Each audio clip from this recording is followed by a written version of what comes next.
El 2 de septiembre de 1666 hubo un gran incendio en Londres que comenzó en el horno de un panadero. Puedes saber el lugar exacto del horno de ese panadero si vas a lo que llaman el monumento en el este de Londres, y en la parte alta del monumento hay llamas de bronce cubiertas de hojas de oro. Si pudieras tomar ese monumento y tumbarlo, sería la distancia exacta de donde en un principio el incendio del horno o del panadero comenzó y causó un daño tremendo. 200,000 personas perdieron sus casas porque la mayoría de estas casas estaban hechas de madera. En aquellos días fueron 10 millones de libras en pérdidas y en total se destruyeron 90 iglesias, muchas de ellas, incluyendo la Catedral de San Pablo, fueron reconstruidas después por Christopher Wren. Cuando se da una catástrofe de este tipo, siempre se busca una cabeza de turco, alguien a quien culpar.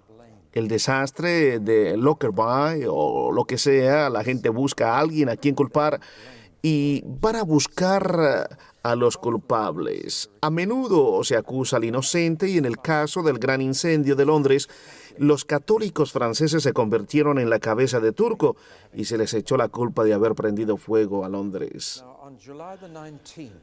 El 19 de julio del año 64 después de Cristo, la ciudad de Roma ardió y de nuevo los destrozos fueron generales. Roma ardió durante 3 días hasta que se apagó el fuego, pero después el viento cambió su rumbo y sopló de nuevo. Y hubo un segundo gran incendio. Entonces la mayor parte del centro de Roma, la mayoría de los templos y muchas casas fueron destruidas. Ocurrió lo mismo, buscaron una cabeza de turco, solo que esta vez comenzaron a culpar al emperador romano Nerón. Sabían que Nerón quería echar abajo todos los edificios de Roma y levantar nuevas estructuras que fueran aún más grandiosas, así que dijeron, Nerón comenzó todo esto, se consiguió a alguien para que comenzara el fuego. Nerón no aceptó esto y buscó otra cabeza de turco, y esta vez fueron los cristianos los acusados, y esto realmente marcó la ola de serias persecuciones de cristianos hasta el punto de provocar el martirio, desencadenado por ese gran incendio en Roma. Los cristianos fueron torturados. Los cosían a pieles de animales salvajes y los hacían arrastrarse a 4 patas en los teatros a la vez que eran asaltados por leones y otros animales salvajes. Eran presa de cacería de los perros y eran crucificados. Recuerdo estar dándole la espalda al Coliseo y mirando a una pequeña colina verde al lado del Coliseo de Roma que era jardín del palacio de Nerón. Y me acordé del día cuando Nerón estaba celebrando una fiesta barbacoa en ese jardín y tomaba a los cristianos y los cubría de alquitrán y betún y los ataba a los postes de alrededor del jardín y les prendía fuego vivos para tener luces de colores en su fiesta barbacoa. Cuando escucharon esto en las iglesias de todo el imperio, entraron en estado de shock. Y en ese shock aparece la pequeña carta de un hombre llamado Pedro, para preparar a las personas para el shock de la persecución que él sabía se iba a extender. Pedro mismo tuvo que morir en ese shock. Fue crucificado como Jesús había pronosticado. ¿Te gustaría vivir 30 años sabiendo que vas a morir crucificado? No es algo muy agradable para estar recordando. Cuando le crucificaron en Roma durante la persecución de Nerón, pidió que la cruz se introdujera en el hueco de la roca de arriba hacia abajo, porque no se sentía digno de morir en la misma posición que Jesús. Y escribió esta pequeña carta que vamos a ver ahora. La escribió a los cristianos con los que él tenía un contacto e interés especial en la zona que ahora llamamos Turquía, noroeste de Turquía. Obviamente, Pedro había estado ministrando en esa área.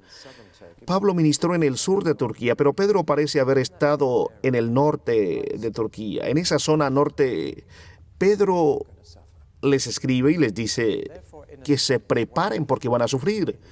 Y por tanto, en cierta manera, primero o Primera de Pedro está dirigida a los cristianos que sufren. Es relevante en todos los sitios donde los cristianos tienen temor y se preguntan, ¿qué va a pasar ahora? Cosa que ocurre en muchas partes del mundo. La sorpresa es que Pedro no les dice cómo escapar, sino cómo soportar la situación. No cómo salir de ella, sino cómo permanecer en la situación por Jesús y cómo comportarse cuando viene la tribulación. Cómo vivir en un mundo cada vez más hostil, en una sociedad cada vez más anticristiana. Es muy relevante para nosotros porque la persecución ha entrado ahora en este país. Aún no es más grande que la punta de un iceberg, pero sí en las próximas elecciones nos inclinamos a la izquierda, la persecución va a aumentar. No estoy haciendo una declaración política. En otros países los anticristianos están en el ala derecha de la política. En nuestro país están en la izquierda. Y creo que vamos a tener batallas mucho más fuertes en el futuro. Sobre cosas tales como el acta de discriminación sexual y la cuestión de la homosexualidad en la iglesia, o el asunto de los ancianos, hombre o mujer, que estarán bajo el acta de discriminación racial, porque ahora se considera una ofensa tanto criticar a otra religión o incluso decir que tu religión es mejor que cualquier otra. Y así estamos enfrentando una presión que va en aumento sobre los cristianos, aunque todavía no ha llegado al grado al que llegó cuando Pedro escribió esta carta. Ahora, el escritor, sabemos mucho sobre él. Pedro es uno de los preferidos y su carta también es una de las favoritas. A los cristianos les encanta estudiar Primera de Pedro. Es una carta cálida y humana que realmente toca tu corazón y causa buena impresión. ¿Conoces cuando habla en el primer capítulo a los cristianos y les dice, aunque no habéis visto a Jesús, le amáis y tenéis un gozo inexplicable por ello? Bueno, esto te toca el corazón porque es algo hermoso. Este hombre impulsivo, con enfermedad en los pies y en la boca, como dijimos antes, siempre metiendo la pata. Por eso quería decir que abría su boca de vez en cuando y era el primero en decir cosas maravillosas acerca de Jesús. ¿Qué más sabemos sobre él? Su primer nombre era Simón o Simeón, que significa junco. Caña, ¿te gustaría llamar a tu hijo Caña? Es casi como llamarle debilucho. Pero Jesús le dijo cuando se encontró con él, no me gusta ese nombre y te voy a dar otro nombre, Roca. Y esa es una de las cosas que le pasó al hombre impetuoso. Cuando Jesús lo encontró, Pedro se balanceaba fácilmente como una caña cuando le da el viento. Pero cuando Jesús lo dejó era una roca sólida. Supongo que la ocasión más conmovedora fue después de que le negara 3 veces y se encontrara con él en las costas de Galilea después de la resurrección. Y algunos obispos necesitan saber que Jesús estaba friendo pescado después de su resurrección y esto debería ser suficiente. Jesús cocinó el desayuno para los discípulos y allí estaba Pedro mirando a un fuego de carbón. En todo el Nuevo Testamento solo se mencionan 2 fuegos de carbón. Uno estaba en el patio del sumo sacerdote cuando Pedro se estaba calentando las manos en el fuego. Y una niñita le dijo, ¿eres amigo de Jesús, verdad? Pedro dijo, no, pero tienes el mismo dialecto del norte. Bueno, muchos de nosotros lo tenemos, pero te he visto con él. Juro que no conozco a ese hombre. Cuando Pedro decía esto, llevaban a Jesús por el patio, y a Pedro se le rompió el corazón. Ahora está mirando otra vez a un fuego de carbón que posiblemente le está trayendo recuerdos. Y Jesús le dice a Pedro, hubiera preferido que tú fueras el primer pastor, pero me temo que ahora tendrás que repartir los himnarios. ¿Es eso lo que le dijo? Ese es el tipo de cosas que nosotros decimos. No, él dijo, te voy a probar por 1 año para ver si te pones bien los zapatos y después de 1 año revisaremos tu caso y volveremos a considerar tu posición. ¿Dijo eso? No. ¿Sabes lo que le dijo? Él dijo, Pedro, puedo aguantarte siempre que yo esté seguro de una cosa. ¿Me amas? Así que Pedro enfatiza eso en su carta. Él dice que aunque no lo hayáis visto como yo lo he visto, aún así lo amáis, y eso es lo que más os debe importar. ¿Lo amáis? ¿Ves que Jesús puede aguantarte como cualquier persona va a aguantarte siempre que sepa que le amas? Los esposos y esposas descubren lo peor de ellos, pero lo aguantan siempre que puedan y estar seguros de sus corazones.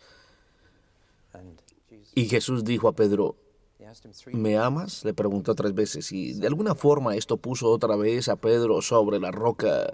Y querido viejo Pedro, el primero en levantarse y predicar. Bueno, tengo 10 cintas de cassette sobre la vida de Pedro, así que voy a dejar que las escuchéis porque es uno de los estudios más bellos que puedes hacer. La vida de este hombre que comenzó como una caña y terminó como una roca.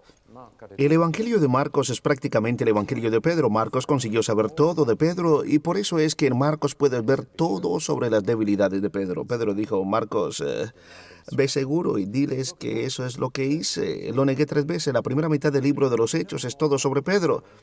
De hecho, sabemos más de Pedro que de cualquier otro apóstol, quizás, con la excepción de Pablo. Incluso en Gálatas, como ya dije, Pedro y Pablo tenían diferencias. Así que Pedro continuó cometiendo errores, pero él amaba a su Señor. Y por eso es que se convirtió en el primer pastor, no el primer papa, el primer pastor de la iglesia. Y casualmente estaba casado. Jesús sanó a su suegra. Así que ahora está fuera del hogar y durante 30 años ha vivido sabiendo que va a morir y está en Roma y esto ha estallado en Roma y escribe a aquellas iglesias con las que ha estado en contacto de forma personal en el norte de Turquía y les dice que se preparen. En el capítulo 2 de Hechos de los Apóstoles, en Pentecostés, había personas de esta zona, había personas de esa misma zona. Puede ser que así fue como comenzó todo, y algunas de las personas de esa zona, escuchando el primer sermón de Pedro, respondieron, se bautizaron y fueron llenos del Espíritu. Volvieron a casa y le preguntaron más tarde a Pedro y le dijeron, ¿sabes que vinimos a Cristo gracias a ti? Ven y visítanos. Puede ser que así fue como surgió, no lo sé, pero les da un título judío. Y para entonces habían incluido a muchos gentiles, pero les da un título judío, el mismo título de la dispersión, aquellos de la dispersión. Como ves, el título era otra de las cosas que venía de Israel a la iglesia, como ocurrió con una serie de títulos en el 2º capítulo de esta carta. Sois una nación santa, real sacerdocio. Estos son títulos de Israel del libro de Éxodo y Pedro aplica los títulos de Israel a la iglesia. Y así como los judíos son una dispersión y están por todo el mundo, de la misma manera, los cristianos somos una dispersión y no nos adaptamos. Los llama extranjeros extraños. Ese es uno de los problemas. Cuando te conviertes en cristiano, te conviertes en un inadaptado. Ya sabes que no soporto el tipo de testimonio que dice, me convertí a Jesús y todos mis problemas se fueron. No me creo estos tipos de testimonios para comenzar y son muy engañosos. Mi testimonio es bastante simple. Me convertí a Jesús cuando tenía 17 años y todos mis problemas comenzaron. Algunos años más tarde fui lleno del Espíritu y mis problemas empeoraron. Y de vez en cuando me preguntan, ¿cuál es la evidencia de estar lleno del Espíritu? Y siempre digo, te lo diré en una palabra, problema. Y la razón por la que te metes en problemas es que uno de los efectos inmediatos de estar con el Espíritu es que tienes valor para hablar del Señor. Y esto es incluso más común en los hechos que en las lenguas. La palabra griega es parasia. Significa que te haces valiente para hablar, y esa no es la forma de ganar amigos e influenciar a las personas. Es la forma de perder amigos e influenciar a las personas. Y eso es lo que tenían los primeros discípulos, un valor santo. Te conviertes en un inadaptado, y una de las pruebas que demuestran que has nacido de nuevo es que tu sentido del humor cambia. Ya no encuentras las mismas cosas divertidas, sino que empiezas a ver divertidas nuevas cosas. Tu sentido del humor cambia y te resulta cada vez más difícil comunicarte con las personas que conocías antes, porque ahora vives en otro mundo que ellos no entienden. Es especialmente difícil cuando un marido o una esposa se convierte antes que su pareja, y aquí aparecen 2 personas que viven en 2 mundos diferentes y no pueden compartir demasiado, y Dios nunca quiso esto. Por eso es que se le prohíbe a los creyentes que se casen con un inconverso, por la tensión que se crea. porque va a existir un área que no pueden compartir, y algunos de los hogares más infelices son aquellos en los que hay un yugo desigual entre esposo y esposa. Eres un inadaptado, ya no perteneces más a este mundo, perteneces a otro lugar. Y aunque vas a pasar el resto de tus años aquí en este mundo, ya no perteneces más a él. Eres parte de una nueva especie, ya no eres más Homo sapiens, sino Homo novo. Eres un nuevo hombre, no más en Adán, sino en Cristo. Esta es una nueva especie de ser humano en la tierra. Bueno, porque eres un inadaptado, sufre. Solíamos tener parias de cerdos en la granja, pero había siempre un chancho pequeño que era diferente a los otros, y la forma en la que los otros cerdos lo trataban era horrible. Me temo que la sociedad humana sin Cristo es una jungla. Somos simios desnudos, excepto que los simios no se comportan tan mal como los seres humanos. Puedo creer que descendemos de ellos, pero somos una especie inferior a ellos porque los simios no se hacen entre ellos lo que nosotros nos hacemos. Y los niños en los colegios son tan malos y tan crueles a cualquier persona que sea diferente. Esto es realmente una prueba para corroborar el pecado original. Por tanto, los cristianos esperan problemas. Y Jesús fue tan honesto que dijo, en el mundo tendréis grandes problemas, pero también dijo, cobrad ánimo, porque yo estoy sobre todo eso. Eso es lo que le dije a un amigo mío no hace mucho, y me dijo, estoy muy bien superando las circunstancias. Yo pensé que solo los cristianos hablaban de esta manera. Él dijo que Jesús está sobre las circunstancias. Estad de buen ánimo porque yo he superado al mundo. Estoy por encima de ello y vosotros estáis en mí. Así que estamos sobre todo esto juntos. Pero siempre nos prometió grandes problemas. Si te das cuenta, cuando Pablo volvió a las iglesias del sur de Galacia, él volvió a predicar este mensaje a los creyentes. Debemos entrar en el reino de Dios a través de mucha tribulación, a través de muchos problemas. Seamos honestos. Prometamos a las personas que vienen a Jesús que van a tener problemas, pero que se animen porque Jesús está por encima de todas las tribulaciones. Estas son realmente las buenas noticias y deberíamos ser honestos con las personas. Algunos de vosotros me habéis estado preguntando dónde conseguí el pedacito sobre Santiago. Bueno, no lo saqué del Nuevo Testamento. Existen muchos otros documentos de la iglesia primitiva que han sido recopilados y que son fiables.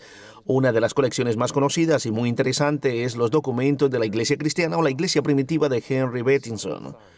No son la palabra de Dios, no tienen la autoridad apostólica, pero nos dan una buena perspectiva de la condición de la iglesia primitiva. Existe un documento de principios del siglo I llamado la Epístola de Diognetus, que tiene un pasaje muy conmovedor. Es una apelación, una carta que defiende a los cristianos delante de las autoridades municipales. Describe lo que son los cristianos y muestra que no somos culpables de una mala ciudadanía, no somos desleales, somos buenos ciudadanos. Pero este es el párrafo que especialmente me impresionó. Ha sido muy citado y es una hermosa descripción de cómo estamos en el mundo, pero no somos de él. Esta es la carta. Los cristianos no son diferentes del resto de la humanidad por su país o su forma de hablar o por sus costumbres. Moran en ciudades griegas o bárbaras, según les toque, y siguen las costumbres de la región en la forma de vestir y en la alimentación y las cosas externas de la vida de forma general. Aún así, manifiestan maravilloso y francamente el carácter paradójico de su propio estado. Habitan en la tierra de su nacimiento, pero como residentes temporales. Comparten todas las responsabilidades de los ciudadanos y aún así soportan todas las desventajas de los extranjeros. Cada tierra extranjera es su tierra natal, y cada tierra natal es su tierra extranjera. Pasan sus días en la tierra, pero su ciudadanía está en el cielo. ¿No es una descripción asombrosa? Cada tierra es una tierra natal, y los misioneros han ido por todo lado, encajando con las costumbres y la forma de vestir, la forma de hablar de la tierra, aunque es una tierra extranjera, e incluso aunque te quedes en la tierra en la que naciste, eres extranjero porque perteneces a otro lugar. Esa es la situación en la que surge el sufrimiento. Somos diferentes, somos inadaptados y mientras haya paz y prosperidad, todo va bien. Pero cuando las cosas se ponen difíciles, cuando llegan las crisis, son los inadaptados los que son primeramente afectados. Por ejemplo, Alemania tiene un alto índice de desempleo, hasta el 50% en el este. ¿Quién sale afectado? Los turcos, los extranjeros, los trabajadores de otros lugares que fueron aceptados en Alemania cuando ésta era próspera y tenía trabajo para todos, pero ahora hay presión. Así que cuando hay problema, los cristianos pueden esperar recibir más de lo normal porque no pertenecen. Bueno, somos diferentes. No somos uno más de tantos. No somos parte del club. Este es el tema básico de la carta. El sufrimiento está en el corazón de esta carta. Y si lees la carta y subrayas la palabra sufrimiento, te vas a dar cuenta de qué va el asunto. Pero también tiene otros dos temas. Uno es la salvación. Y Pedro les recuerda que la salvación es la base de su actitud hacia un sufrimiento. Y la parte práctica de su carta es sobre cómo tratar con el sufrimiento. Y el consejo más asombroso que da es aprender a someterse a él. No luches contra el sufrimiento. No intentes contraatacarlo. Simplemente acéptalo. Este es un consejo nada común, y Pedro aplica la palabra sumisión en una serie de áreas. No es una sumisión ciega, como vamos a ver, sino es aprender a tener un espíritu sumiso. Una de las cosas que asombró de esta palabra es que cuando se llevaron a los judíos a los campos de exterminación, ellos caminaron calladamente dentro de las cámaras de incineración. ¡Qué sumisión! Fue un hecho asombroso porque sabían lo que les iba a ocurrir. Y lo que Pedro dice es que esa debe ser tu actitud. Por supuesto que esto va absolutamente en contra de todo instinto humano, ¿verdad? Es lo opuesto a cómo normalmente reaccionamos ante la injusticia, porque normalmente cuando algo es injusto lo decimos. Es una de las primeras cosas que los niños aprenden a decir, no es justo. Y sus caras se arrugan cuando lo dicen, y ves la misma expresión en los piquetes a la puerta de la fábrica en la huelga. Ves esa misma injusticia, y la respuesta de la carne a la injusticia y al sufrimiento injusto es esa. Es el puño apretado para levantarte por tus derechos. Pero lo que Pedro dice es que en el reino no tienes derechos.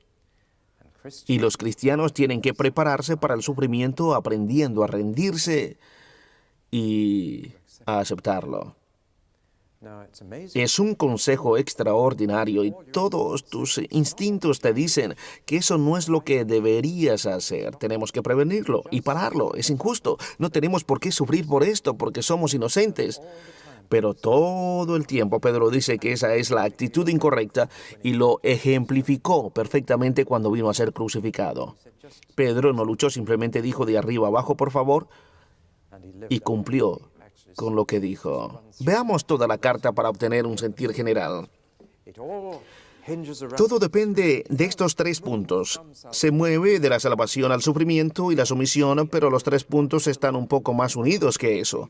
Existen tres temas que aparecen en toda la carta, pero en los primeros dos capítulos se concentra en la salvación, aunque les advierte que es para prepararlos para el sufrimiento. La primera cosa de la que tenemos que estar absolutamente seguros cuando las cosas se ponen difíciles es de nuestra salvación. Si no estás seguro de ella, chico, vas a tener que ponerte serio. Vas a tener problemas porque esa es la base firme y Pedro dice que hay dos aspectos de tu salvación de los que debes estar absolutamente seguro. Primero, el aspecto individual y el segundo, el aspecto corporativo. Los dos son una parte de tu salvación. Somos salvos como individuos, pero somos salvos en una familia. Y esa familia va a serte muy útil cuando venga la presión. No vas a poder aguantar solo. Necesitas ser parte de un compañerismo que va a permanecer junto. Pero la parte individual viene a través de la palabra de Dios. Y fue a través de la palabra de Dios que dice que naciste de nuevo. La palabra de Dios que nunca pasará. Fue a través de la palabra que encontraste tu salvación y te dio tres cosas. Estoy seguro que conoces el final de 1 Corintios 13. Pablo dice, ahora permanecen la fe, la esperanza y el amor, pero esa trinidad de las virtudes cristianas aparecen en toda la Escritura. Todos la usan. La fe te relaciona primeramente con lo que Dios ha hecho en el pasado. La esperanza te relaciona con lo que Dios va a hacer en el futuro. Y el amor te relaciona con lo que está haciendo en el presente. Pero la fe, esperanza y el amor son las tres dimensiones de tu salvación individual. El problema es que hoy la fe, la esperanza y el amor permanecen, pero de estas, la más descuidada es la esperanza, y eso es una tragedia. Y por eso es que hice el vídeo, Los Hechos Finales, porque veo que cuando me muevo a través del país no se habla del futuro. Todo lo que se habla es del reino en estos momentos. Es todo aquí y ahora. Es todo sobre cómo vivir en el reino ahora, tener nuestro matrimonio en el reino ahora y tu negocio en el reino ahora. Se ha hablado muy poco sobre el cielo y el infierno, una dimensión de la esperanza, porque la esperanza es un ancla. Ese es el símbolo de la esperanza. Es un ancla que te sostiene cuando viene la tormenta, cuando sabes cómo va a terminar todo, que te sostiene firme cuando estás en crisis. Cuando la tormenta te golpea, si tu ancla está echada y tu esperanza asegurada y sabes que Jesús vuelve por nosotros, puedes enfrentar cualquier cosa. Pero hemos estado tan concentrados en la fe y el amor que no hemos enseñado a las personas sobre cómo tener esperanza. Y Primera de Pedro es la epístola de la esperanza. Pedro se concentra más en la esperanza que en la fe y el amor en sus cartas. Pero lo que él te dice es que Dios te ha dado una esperanza de vida por la resurrección de la muerte. Y aunque te maten, la muerte no puede tocarte. Tienes una esperanza de vida para el futuro y la esperanza de un nuevo cuerpo y una nueva vida después de la tumba.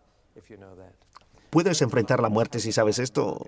Bueno, espero que sí. Un amigo mío fue atacado con un cuchillo por un atracador en Sydney, Australia, y este hombre iba a clavar el cuchillo en el pecho de mi amigo si no le daba todo el dinero. Mi amigo simplemente le dijo, no me asustas. El hombre le preguntó por qué no. Él dijo, porque si me clavas el cuchillo, me vas a acelerar el camino al cielo y estoy deseando ir allí. Mi amigo realmente creía esto y el atracador tiró el cuchillo y mi amigo lo llevó al Señor. ¡Qué reacción tan instintiva! Pero ves que su esperanza era segura. A otro hombre que conozco, el director de un colegio metodista, le entró un ladrón en la casa y le apuntó con una pistola estando él en la mesa de su estudio. Mi amigo le dijo que fuera lo que fuera, lo que le había traído allí, su único interés era por el hombre. Y una vez más llevó a este hombre al Señor. ¿Ves? Cuando tu esperanza es segura, es un desafío, ¿verdad? Cuando tu esperanza es segura, aún la muerte te va a llevar a la presencia del Señor. Para poner un equilibrio a esto, debo hablaros de Herbert Silverwood. ¿Habéis escuchado alguna vez este nombre? Bueno, era un comediante de un pub que se convirtió en evangelista y solía ir a Yarmouth a predicar al frente del paseo marítimo. También le conociste. Un día le persuadieron de que fuera al agua a nadar y él odiaba nadar, pero se puso un par de bermudas o algún tipo de prenda extrafalaria y se lo llevaron, pero él no sabía nadar.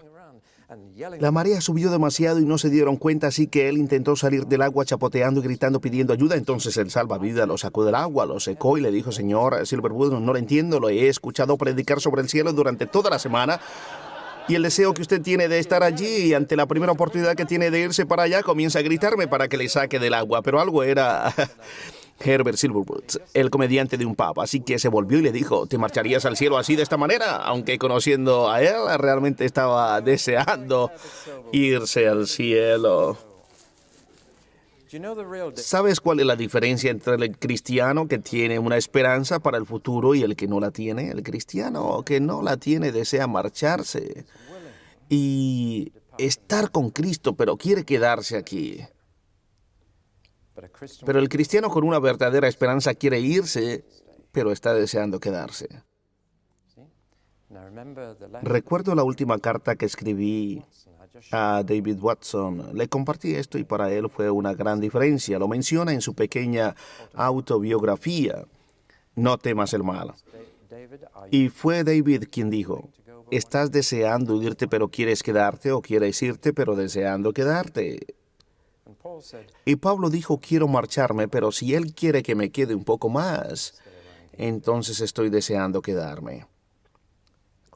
Aquí hay una gran diferencia, ¿no? Por eso es que ese hombre en Beaconsfield dijo, ven y mira cómo muere un cristiano, ansioso por partir. Esa es la esperanza. Y Él nos ha hecho nacer de nuevo a esperanza viva por la resurrección de la muerte de Jesús.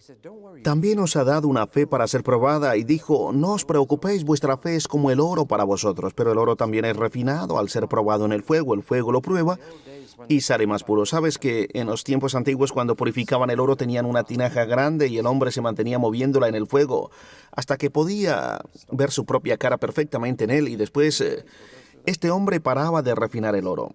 Tu fe va a seguir el mismo proceso y obtendremos eso, y amor y gozo.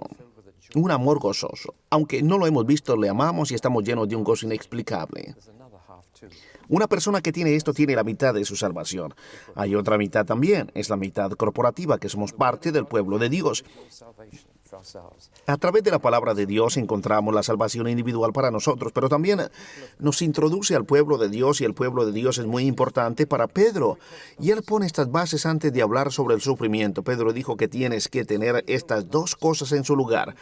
Tienes que tener esta fe, esperanza y amor. Tienes que ser parte del real sacerdocio, la nación santa, el pueblo de Dios. Dijo que tú eres un templo vivo, que Cristo es la piedra angular y nosotros las piedras vivas. Eres el templo de Dios. Tienes que recordarlo. Juntos como cristianos somos la morada de Dios en la tierra, su santo templo. Y las personas que nos tocan el santo templo de Dios. Somos real sacerdocio, somos sacerdotes. Recuerdo estar dando una charla sobre el sacerdocio de todos los creyentes en un seminario en Zurich, Suiza, y un hombre vino a mí al finalizar y me dijo que había sido maravillosa, que nunca había escuchado algo igual. Le pregunté cuál era su trasfondo, ya que había muchos católicos allí, y le pregunté si era un sacerdote. Él me contestó, no, soy un católico laico. Le pregunté otra vez, ¿eres un sacerdote? Y él me volvió a contestar, no, ya le he dicho que soy un católico laico. Entonces le pregunté otra vez, ¿eres un sacerdote? Y me contestó, le dije que era un católico laico, y le volví a preguntar, ¿eres un sacerdote?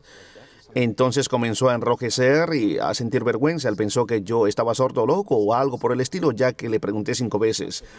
Y de repente comenzó a reírse y me dijo, sí, soy un sacerdote. Entonces le dije, ahora sí creo que me escuchaste. Las personas que te agradecen por el sermón, puede que no lo hayan escuchado o no lo hayan recibido, así que le dije, a partir de ahora, cuando alguien te pregunte si eres un sacerdote, ¿qué vas a contestar? Y él respondió que era un sacerdote. Pensé, este hombre lo ha entendido, ya es parte del sacerdocio real. Recuerda que para aquellos que te persiguen tú eres un sacerdote. Eres uno de los que puede ir a Dios por ellos. Eres su sacerdote aunque te lance piedras o te insulte. Tú eres su sacerdote. El único sacerdote entre ellos y Dios que quizás puedan tener, y somos una nación santa. Somos especiales. Y esto te sostiene cuando las personas te ridiculizan y te dicen que eres una minoría, eres un pueblo especial. Estos son los fundamentos. Pedro dice que te vas a enfrentar al sufrimiento si has entendido esto, pero te dice, pon bien las bases. Asegúrate bien de que tienes la parte individual de tus bases, la fe, la esperanza y el amor, y la parte corporativa de que perteneces a estas personas y de que lo sabes, de que eres una piedra viva y un sacerdote, y de que eres parte de una nueva nación santa que Dios está llamando de la tierra. Entonces ya estás listo para enfrentar el sufrimiento. Pedro dice 3 cosas acerca de esto. Número 1, no te lo mereces. Si vas a la cárcel por causa de un crimen, no creas que estás sufriendo por Jesús. Un punto muy importante. A menudo sabes que ofendemos a las personas con nuestra manera de ser o con nuestras rarezas, y después decimos, por supuesto, es la ofensa del Evangelio. No tiene nada que ver con eso. Asegúrate de que la única ofensa es aquella por causa del Evangelio. Asegúrate de que si vas a la cárcel no es por algo incorrecto que hayas hecho. Es una vergüenza cuando los cristianos sufren por hacer algo incorrecto. Pedro dijo, sufre por hacer el bien, no por hacer el mal. Nunca se debería merecer. ese es un punto importante. Después dijo, la segunda cosa cuando sufres es que nunca deberías vengarte. No tomes represalias. El instinto del ser humano es devolver el golpe, pero como alguien me dijo cuando leyó el Sermón del Monte que decía que hay que poner la otra mejilla. Este hombre dijo, yo pondría la otra mejilla y levantaría bruscamente mi rodilla. Este es nuestro instinto, ¿no? Cuando alguien nos insulta, no le hablamos de nuevo. Cuando alguien te hace daño, esperas la oportunidad para devolverle el mal. Este es el instinto básico. La venganza es el instinto de devolver la jugada. Pedro dice, no hagas esto. Jesús cuando sufrió no tomó represalias cuando le escupieron.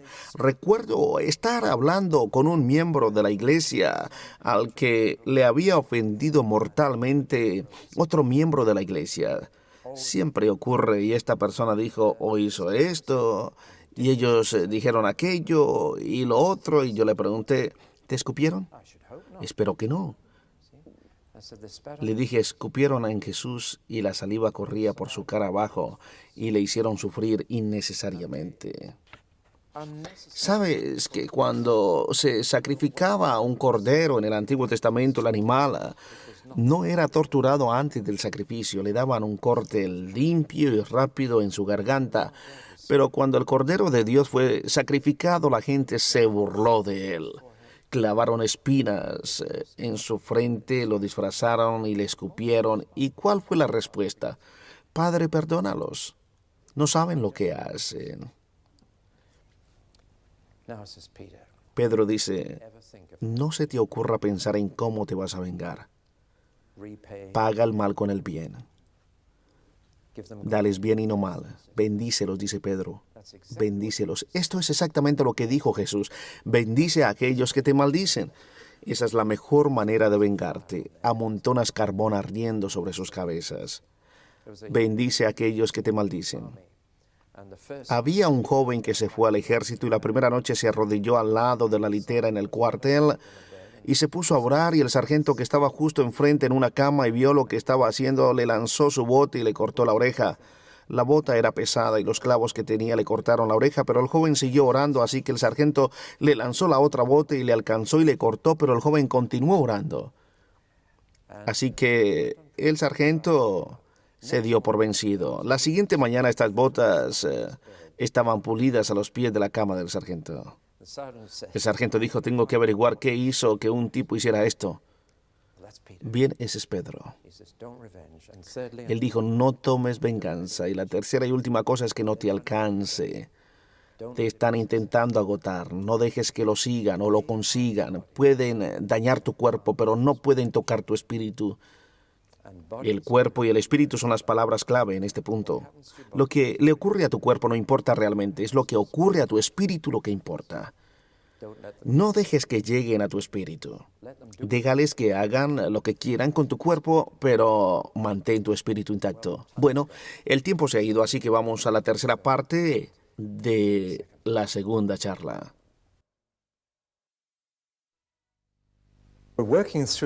Trabajamos en los tres temas principales de la primera carta de Pedro y en la última charla vimos la salvación que tenemos que tener como base segura cuando viene la presión. Vimos el sufrimiento y cómo soportarla, pero la sorpresa de la carta es el énfasis que pone en la sumisión. El aprender a aceptar lo que ocurre. Pero no es solo en relación al sufrimiento que Pedro enfatiza esto. Dice, primero que todo, aprende a someterte a las autoridades locales. Sois conciudadanos, o mejor, ciudadanos. Sois sujetos. Así que honrar al emperador, orar por el rey,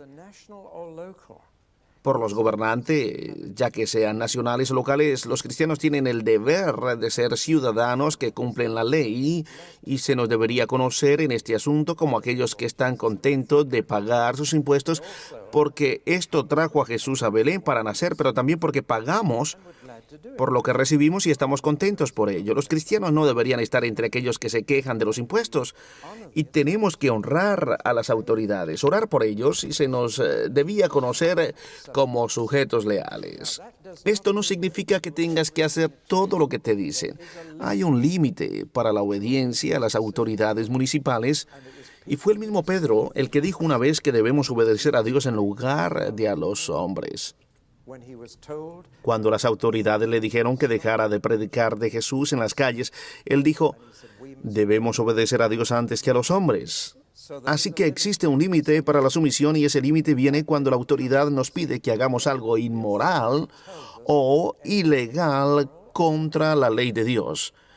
Ahí están entonces los límites. Pero un cristiano debe ser un sujeto leal y no deberían ser arrestados porque son rebeldes, porque son agresivos hacia las autoridades.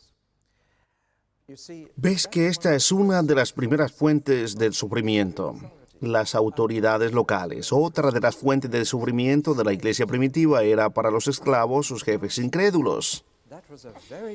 Esta era una posición muy difícil porque el esclavo era propiedad completa de su patrón.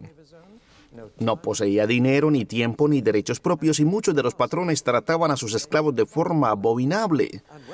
Cuando los esclavos se hacían cristianos, los patrones los trataban incluso peor porque pensaban que se les había subido demasiado a la cabeza y debían seguir en su baja posición. Así que Pedro dice, esclavos, someteos a vuestros patrones, aprended a aceptar la situación, no luchéis, no seáis agresivos o resentidos con ellos. Y Pedro dice que tengamos esta actitud incluso con los jefes difíciles, no solo con los buenos. Sabes que algunas personas creen en la sumisión siempre que la persona a la que te sometas sea una buena persona, pero Pedro dijo no, incluso a los difíciles. La tercera gran fuente de sufrimiento era las esposas cristianas de maridos no creyentes, y esta es una situación muy difícil que causa dolores de cabeza incluso a los no creyentes. Y de hecho Pedro da un gran consejo sobre cómo ganar para Cristo a tu esposo no creyente. Y bueno, es completamente contrario a lo que tendemos a hacer. Cuando la esposa se convierte antes que el marido, piensa que las dos cosas que debe hacer ahora es primero que todo predicarle y segundo orar por él, y preferentemente orar con todas las otras esposas convertidas por todos los esposos no convertidos. Pedro dice que no se haga ninguna de las dos. De hecho, dice, si le predicas es lo peor que puedes hacer. Pedro te dice que lo tienes que ganar sin una palabra. Y tantas esposas cristianas vuelven a casa después de la iglesia y dicen a sus maridos, deberías haber estado en la iglesia esta noche, ese pastor tiene que haber conocido tu vida. La mayoría de las esposas cristianas después de 3 meses se arrepienten de haber predicado a sus esposos. Lo hace sin una palabra. ¿Cómo? La respuesta es que Pedro dice que te pongas más atractivo a la vista y más atractiva en la convivencia. Este es un programa sencillo para las esposas cristianas. Ponte más atractiva. Pedro habla mucho sobre la apariencia. Hay una columna sobre la belleza en el capítulo 3 de Primera de Pedro sobre cómo ser hermosa. No cómo tener glamour, sino cómo ser hermosa. El glamour es algo que tienen aquellos de menos de 40 años. La belleza pertenece a los que tienen más de 40 años y estoy hablando en serio. La mujer más hermosa que he conocido es la señorita Harris. Tenía 84 años cuando la conocí y suficientes líneas en la cara para abastecer a British Telecom con todos sus cables. Le pregunté si le importaba que le dijera que tenía el rostro más hermoso que había visto y su respuesta fue sorprendente. Me dijo, no eres el primer hombre que me ha dicho eso. Entonces dijo esto. Cuando era joven era muy simple, era tan fea y nadie me sacaba a bailar en el baile del colegio, pero cuando tenía 27 años me enamoré de Jesús y por una semana estuve en las nubes. De hecho, estaba tan contenta que me amara que le dije, por favor, Jesús, quítame este gozo, confiaré más en el gozo que en ti. He escuchado a tantos cristianos orar para que Dios le quitara la depresión y ella fue la única que sé que oró para que le quitaran el gozo.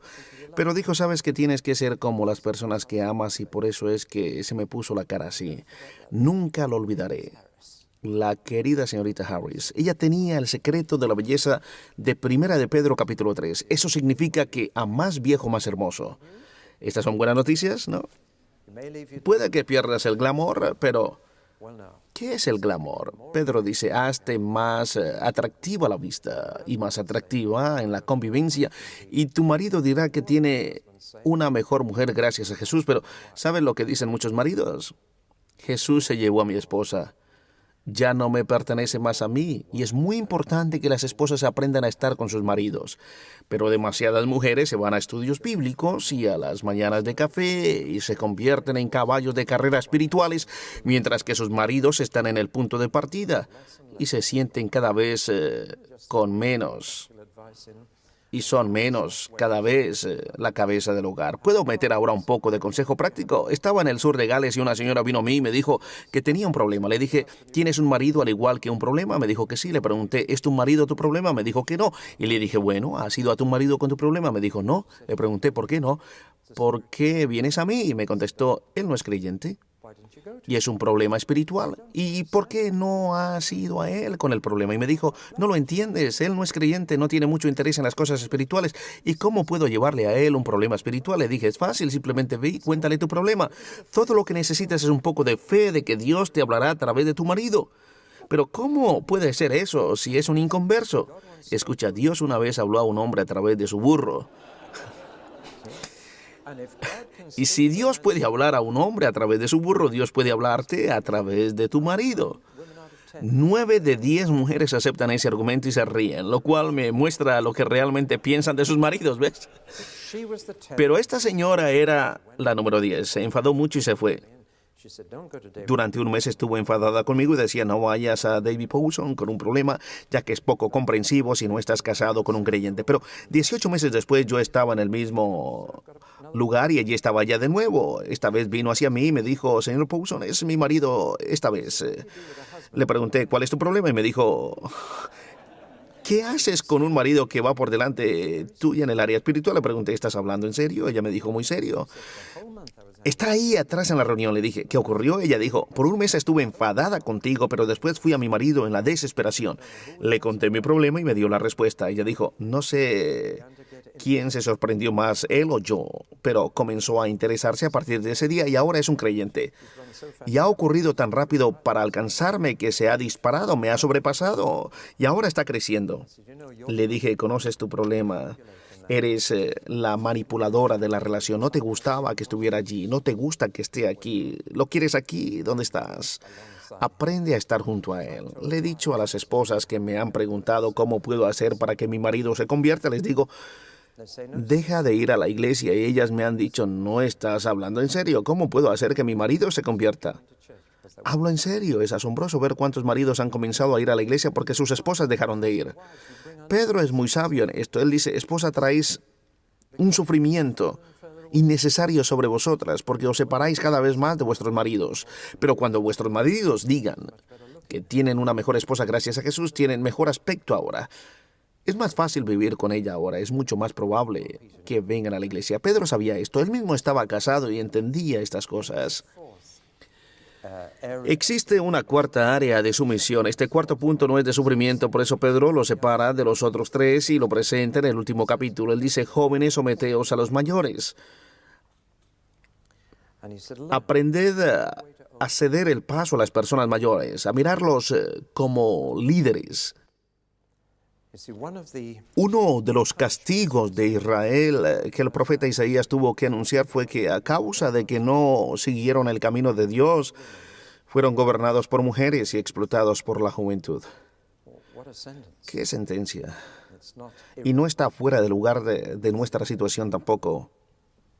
Gobernados por mujeres y explotados por los jóvenes, mientras que en una sociedad devota normal se le presta atención a los hombres mayores.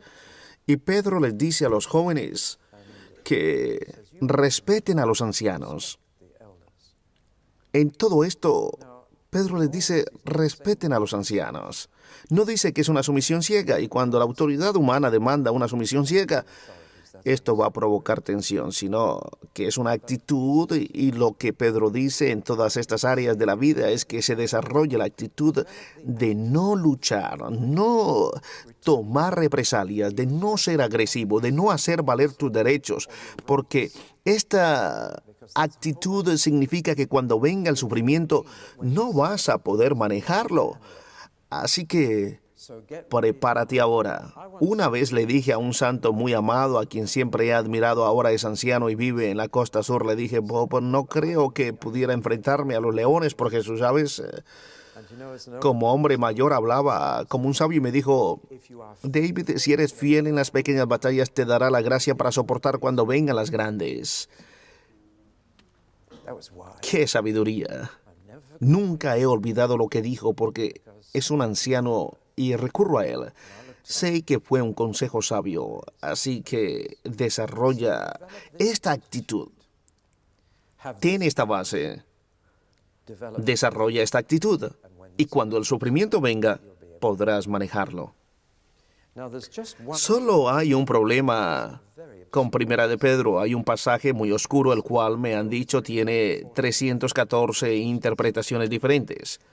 Mejor lo menciono porque si lo lees entenderás toda la epístola excepto este trocito. Dice algo. Bueno, tengo todo un capítulo en mi libro sobre el infierno, así que puedes leer este capítulo para una exposición de este trocito. Pero dice algo sobre Jesús que le mata en el cuerpo y le da la vida, o le da vida en el espíritu, en el cual él fue y predicó a aquellos que fueron desobedientes en los días del diluvio de Noé. Y unos versos después dice: por esto es que se predicó el evangelio incluso a aquellos que estaban muertos, para que pudieran ser salvos en sus espíritus. Y me temo que es en las bases de este pasaje que los predicadores liberales han basado su doctrina de una segunda oportunidad del Evangelio después de la muerte, lo cual otras partes de la Escritura dicen que es imposible. La muerte sella nuestro destino. Existe un gran abismo que está fijo más allá de la muerte, pero aquí aparentemente Jesús predicó, y me parece que el problema con tantas interpretaciones es que las personas están intentando encontrar la explicación más simple, ya que es un pasaje que no encaja muy bien con la enseñanza general de la Escritura, que dice que la muerte es tu última oportunidad de salvación. Si lo tomamos en su valor literal, y yo siempre comienzo tomando la Escritura en su sentido más simple y sencillo, y cambiándola solo si realmente es difícil. En su sentido más simple y sencillo, dice que entre su muerte y resurrección, Jesús estuvo activo, consciente y comunicándose con otros que estaban completamente conscientes y se comunicaban con él. Por supuesto que nunca escuchas esto en la iglesia porque todos los servicios de la Semana Santa acaban el viernes y comienzan de nuevo el domingo, así que nunca sabes lo que Jesús hacía el sábado, ¿sí? Pero ves que tendemos a pensar que Jesús no hizo nada entre su muerte y resurrección, que solo estaba inconsciente, inactivo en la tumba. Dice que solo su cuerpo estaba muerto, pero su espíritu estaba vivo y fue al mundo de los muertos y predicó. Puedo imaginarme a Pedro reuniéndose con Jesús el primer domingo de Semana Santa. Sabemos que se encontró con Pedro, no sabemos dónde, no sabemos cuándo, no sabemos lo que dijo, pero me lo imagino y no creo que me equivoque mucho. Creo que Pedro le dijo a Jesús: ¿dónde has estado todo este tiempo? Jesús le dijo: no he estado en la tierra, he estado en el Hades, el mundo de los que se han marchado. ¿Qué has estado haciendo durante esos 3 días y 3 noches? Fueron 3 días y 3 noches. Jesús murió el miércoles por la tarde. Toda la evidencia señala a que eso es lo que pasó. Se nos ha engañado porque murió el día antes del sábado. El Evangelio de Juan dice que el sábado era un día especial y la Pascua comenzó con el sábado en el año 29 después de Cristo.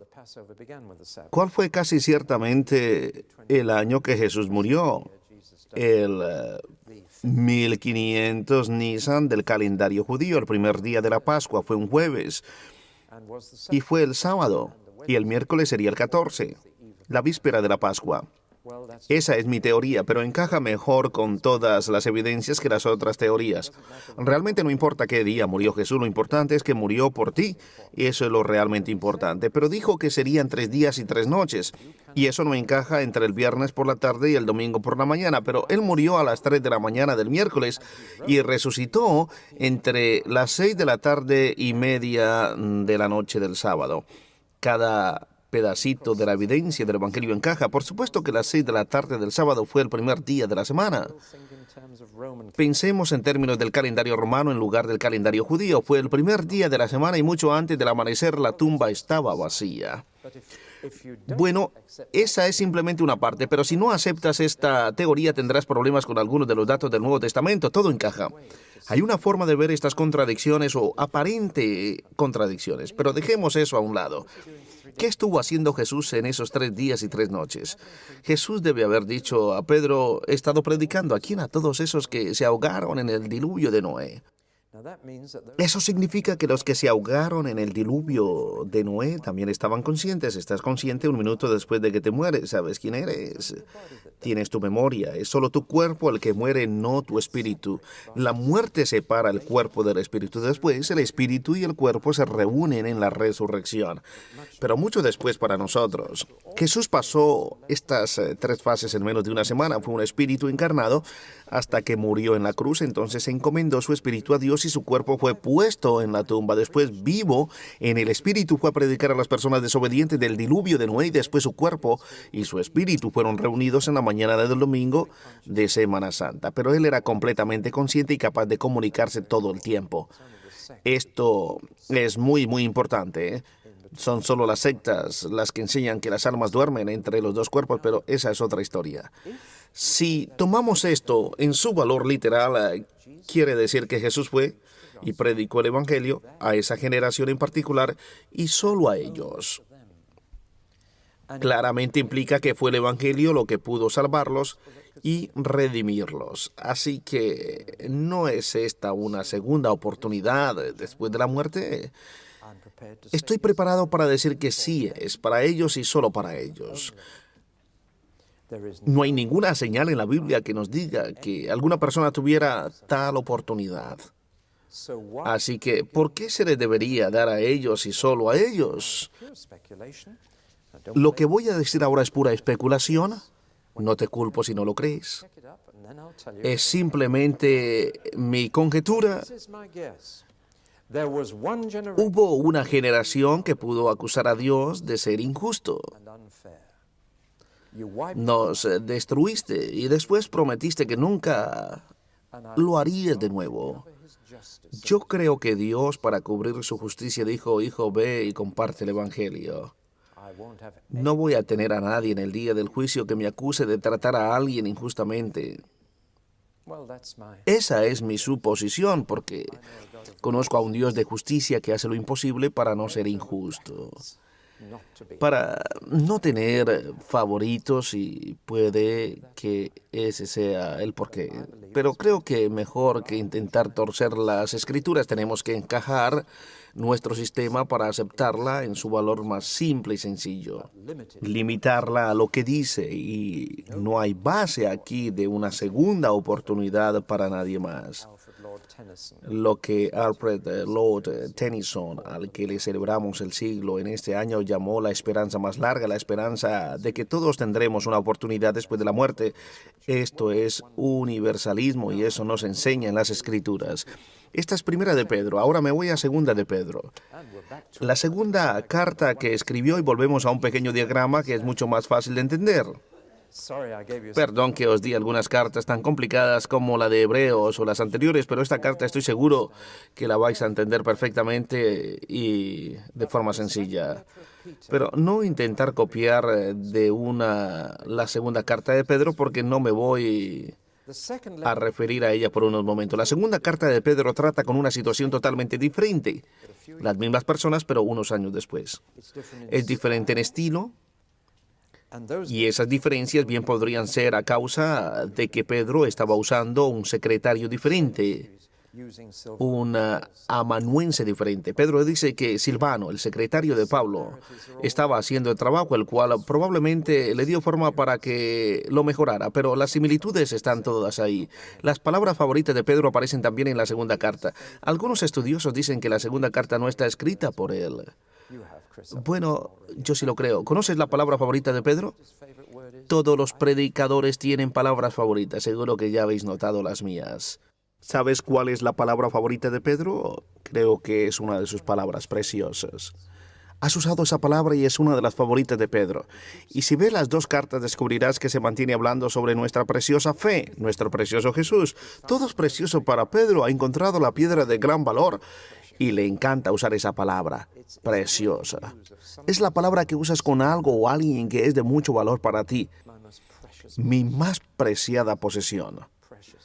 Por eso me convence de que es Pedro, pero estoy preparado para pensar que está usando un secretario diferente y eso explicaría la diferencia de estilo. Pero el contenido de la carta es completamente diferente y la razón es que Pedro nos habla de los peligros en la iglesia. Existen dos tipos de peligros a los que nos enfrentamos. Las presiones que vienen de fuera de la iglesia y las presiones de dentro de la iglesia. Y son las presiones que vienen de dentro de la iglesia las que son más peligrosas. Te dije antes que Satanás nunca ha destruido la iglesia desde fuera. Cuanto más golpea desde fuera, más fuerte se hace la iglesia. Y por eso durante los 3 primeros siglos del cristianismo, cuando se lanzaban a los cristianos, a los leones, de forma regular, la iglesia creció tremendamente. Por eso es que detrás del telón de acero de antes y detrás del telón de bambú de hoy en día puedes ir a China y ver que hay pueblos donde el 85% de la población son nacidos de nuevo. Hoy en día la iglesia ha dejado de crecer detrás del telón de acero, desde que lo echaron abajo. Es trágico y fueron los pastores de Alemania del Este que dijeron que era mucho más fácil levantar una iglesia antes de que echaran abajo el telón de acero. Nuestro pueblo se está volviendo materialista como el mundo occidental y la asistencia a la iglesia está disminuyendo. Así que, ¿te dio alegría cuando echaron abajo el telón de acero? Es una bendición mezclada y de hecho la iglesia no es la que era en Europa del Este, pero al menos la puerta está abierta para que vayamos y ayudemos en lo que podamos. En China está todavía el telón de bambú y la iglesia crece y crece y crece. Aunque Satanás quiere destruirla desde adentro y me temo que la hostilidad es una de las cosas, es una presión simple. La herejía es una presión sutil. Y segunda de Pedro habla de este gran peligro. Ahora se presenta una cuestión. Cuando lees segunda de Pedro, especialmente el capítulo 2, vas a ver que es casi palabra por palabra la carta de Judas. Algunos de vosotros habéis notado eso. Hay 5 posibles explicaciones. Cuando ves a 2 escritores del Antiguo y del Nuevo Testamento que dicen las mismas palabras, hay 5 explicaciones diferentes. No hay un problema, el problema es decidir qué respuesta elegir. Por ejemplo, Miqueas e Isaías. ¿Has notado que hay una sección en Isaías 2 y en Miqueas 4 o al revés? Que dice contemplar en los últimos días el monte de Jehová y volverán sus espadas, sean rejas de arado y sus lances de noce. Es palabra por palabra. Y tanto Isaías como Miqueas dicen lo mismo. Ahora bien, cuando te encuentras con este fenómeno, en las Escrituras hay 5 posibilidades que son: primero, Pedro lo tomó prestado de Judas. 2, Judas lo tomó prestado de Pedro. 3, Pedro y Judas lo tomaron prestado de otro lugar. 4, Pedro y Judas se reunieron, discutieron el problema y estuvieron de acuerdo con la solución. Entonces lo enviaron en cartas diferentes. 5, el Espíritu Santo les dio a ambos exactamente las mismas palabras. Bueno, ahora elige. Yo me inclino a no creer en la última opción porque el Espíritu Santo no usa a las personas como procesadores de texto. No debemos pensar que la inspiración de las Escrituras quiere decir que las personas son simplemente máquinas de escribir en las que escribe el Espíritu Santo, y es poco probable que el Espíritu Santo diera exactamente las mismas palabras a 2 personas diferentes. Creo que eso significa que Pedro y Judas se conocían. Si uno lo tomó del otro o el otro lo tomó del uno o ambos lo tomaron de otra persona, creo que hay evidencia que hubo colaboración. Pedro era parte del círculo interno de discípulos y Judas fue uno de los propios hermanos del Señor, así que es muy probable que ambos se conocieran, pero de todas formas su material en el segundo capítulo y por supuesto la carta de Judas es muy corta y tiene la misma extensión que el segundo capítulo de Pedro. Es el mismo problema que tenían ambas iglesias y puedo resumirlo en 4 cosas.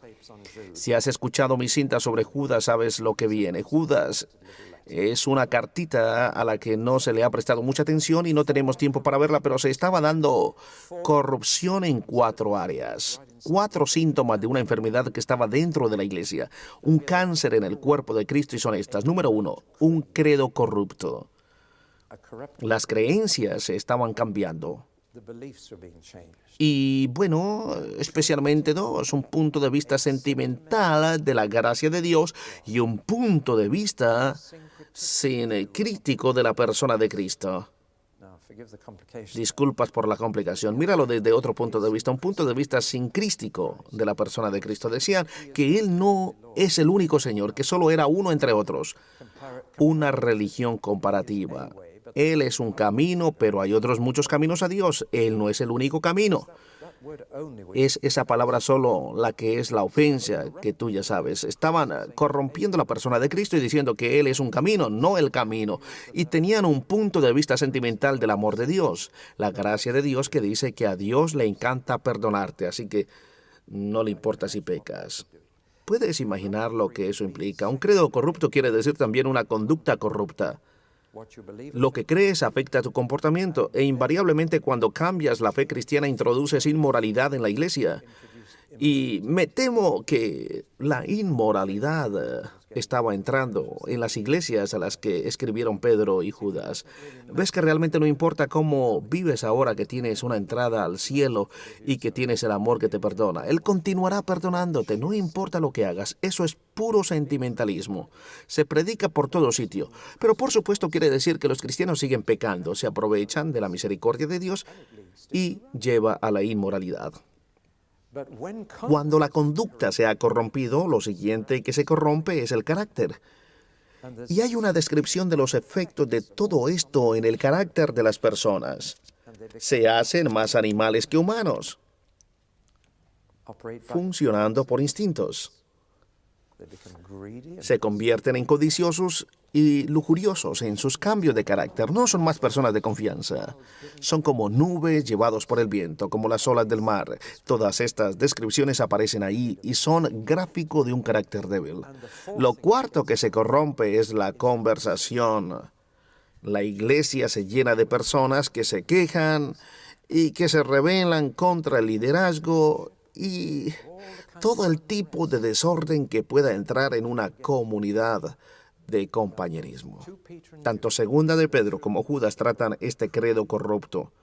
A un cambio de creencia le sigue una conducta corrupta, inmoralidad, corrupción que debilita el carácter de las personas y una conversación corrupta que sale de ese carácter débil. Así que lo que tienes es un desorden general, quejas y habladurías en contra del liderazgo. Todo esto es devastador y estoy seguro de que a la vez que trato esto te vas a dar cuenta de que ocurre en muchas iglesias y tanto en Segunda de Pedro como en Judas lucharon muy fuerte contra ello.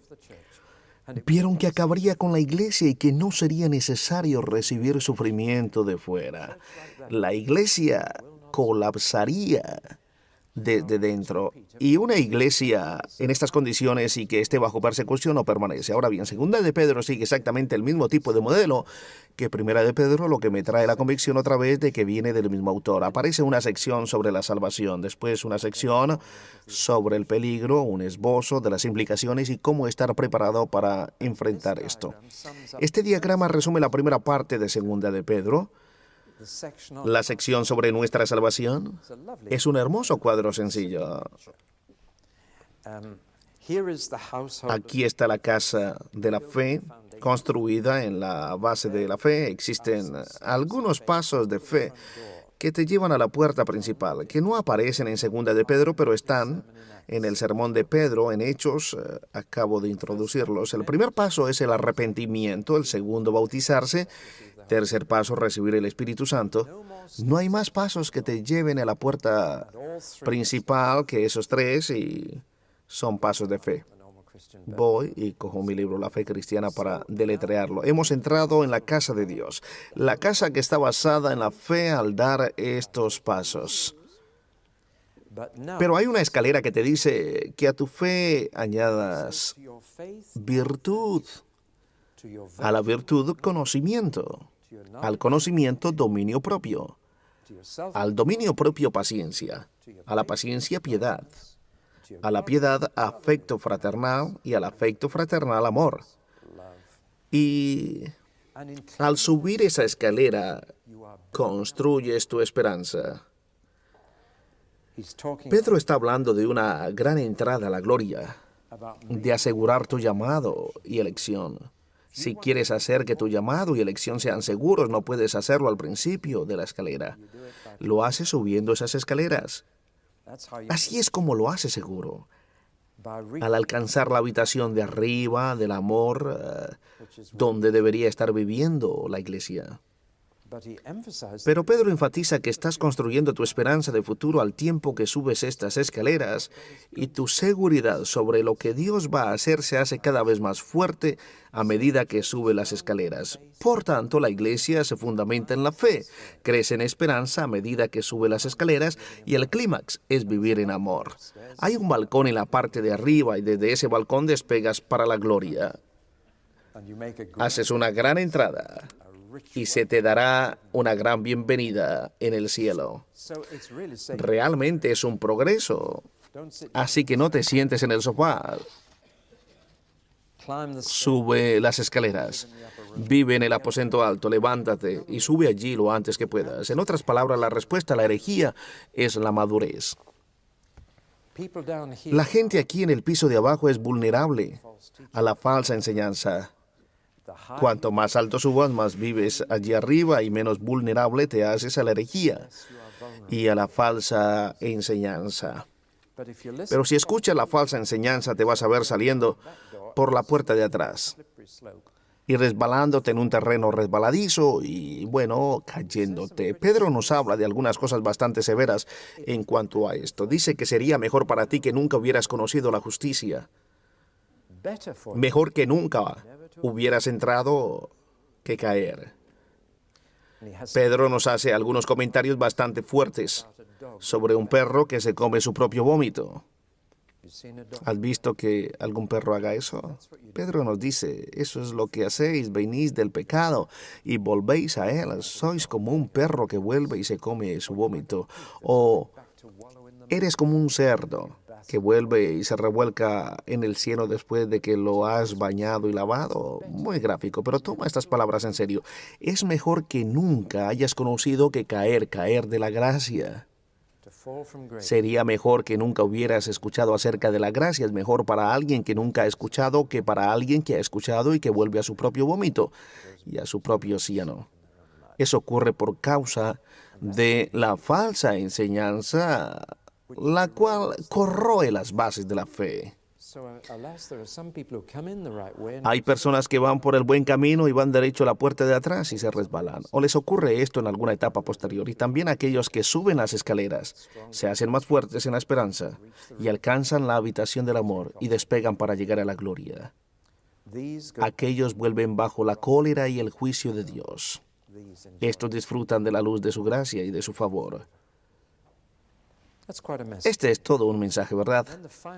El último capítulo de Segunda de Pedro lleva esta noción completa de esperanza para el futuro. Una de las presiones que tenían dentro de la iglesia era las personas que decían, bueno, habláis sobre la segunda venida y sobre que Jesús vuelve. Pero, ¿dónde está? Ya en el primer siglo las personas preguntaban, ¿dónde está Jesús? Si ya lo decían ellos entonces, ¿cuánto más las personas pueden lanzarnos esto a nosotros hoy en día? 2000 años después y todavía no ha vuelto. La burla es algo muy difícil de manejar cuando las personas se ríen de tu fe, ¿verdad? Pedro, en el capítulo 3 de su segunda carta, dice estos burladores que preguntan dónde está la promesa de que Él vuelve. Todas las cosas son simplemente como eran al comienzo, nada ha cambiado. Me temo que las personas nos dicen lo mismo. El cristianismo ha existido en el mundo por 2000 años y mira, nada es mejor, nada ha cambiado. Pero todavía tenemos esperanza. Y nuestra esperanza es esta, que cuando el día llegue todo este universo se tiene que disolver en fuego. Tiene que haber otro holocausto. Y esta vez no va a haber un diluvio de agua, sino un diluvio de fuego. Me imagino, no que vaya a ser una guerra nuclear, sino que Dios va a liberar toda la energía de cada átomo. Dios empaquetó la energía en el átomo. Todo lo que tiene que hacer sería abrir el paquete. Y todo saldría como el humo. Después dice, pero fuera del fuego, como un fénix se eleva hacia las llamas, hay un nuevo cielo y una nueva tierra. Me encanta predicar sobre la nueva tierra. No le dejes este tema a los testigos de Jehová. Es nuestra verdad. Está en la Biblia, pero me temo que los cristianos solo quieren escuchar sobre ir al cielo. Viene una nueva tierra. La vemos cuando leemos Apocalipsis. Esta tierra va a ser el centro del futuro, una nueva tierra. Un nuevo planeta en el que viviremos. Somos los únicos que sabemos esto. Todo el mundo se preocupa mucho de la capa de ozono y de los océanos contaminados y de los bosques que se queman. Se preocupan porque piensan que este es el único planeta que vamos a tener para poder vivir. Nosotros sabemos más que eso. Buscamos un nuevo cielo y una nueva tierra. Pero va a haber algo en el nuevo cielo y la nueva tierra que será diferente de este planeta que tenemos ahora. La diferencia será esta: habrá un cielo y una tierra nueva en la que morará la justicia. No habrá vicio, ni crimen, ni pecado, nada sucio, nada. Si realmente crees en esto, Pedro dice, no escucharás a todos estos burladores. Sabes que está por venir, pero ¿qué clase de personas tendríamos que ser si sabemos todo esto? Que todo este mundo va a desaparecer y que viene un nuevo mundo en el que no se permitirá el pecado. La respuesta es sencilla. Viviréis unas vidas completamente santas, así que preparaos, comenzar a hacer las maletas. La verdadera defensa está contra la inmoralidad que pueda entrar en la iglesia a través de la falsa enseñanza. Mantén tus ojos fijos en ese nuevo mundo, un mundo de justicia que te sostendrá en tu justicia, te mantendrá en una vida de rectitud, porque sabes que si no la llevas, así no serás parte de ese nuevo mundo. Así que vive con fe, esperanza y amor, y prepárate para la gloria venidera. Cuando escuches el sonido de la trompeta, se darán los primeros viajes gratis a la Tierra Santa. ¿Qué encuentro? Esas son las palabras en la tumba de mi abuelo en Newcastle. 3 palabras de un viejo himno metodista. Aparece su nombre, David Powson. Y debajo, ¿a qué encuentro? Si no te gustan las alabanzas muy ruidosas, entonces no estés cerca, porque el arcángel estará gritando y las trompetas sonando. Será suficiente para levantar a los muertos. Eso es exactamente lo que sucederá, y aquellos que hayan muerto estarán en las primeras filas. Así que no te preocupes si mueres primero. Tendrás un sitio en la primera fila porque llegaste primero, y finalmente nos encontraremos con Él. Y aún más que eso, tendremos un nuevo cielo y una nueva tierra. Pedro dice, mantén tu esperanza fija en esto y vivirás de la forma que tienes que vivir para ser parte de ese nuevo mundo. No escuches toda la basura que te llega, no te dejes atrapar ni contaminar por ella. Mantente sin mancha, apartado incluso de la iglesia apóstata. No te preocupes por el mundo y lo conseguirás. Gracias a Pedro por estas 2 cartas, nos van a sostener. En estos momentos, en este país, hay más presión dentro de la iglesia a causa de la herejía que fuera de ella. Así que Segunda de Pedro es relevante en estos tiempos, pero pronto llegará el día en el que Primera de Pedro será la carta que nos sostendrá en fe, esperanza y amor.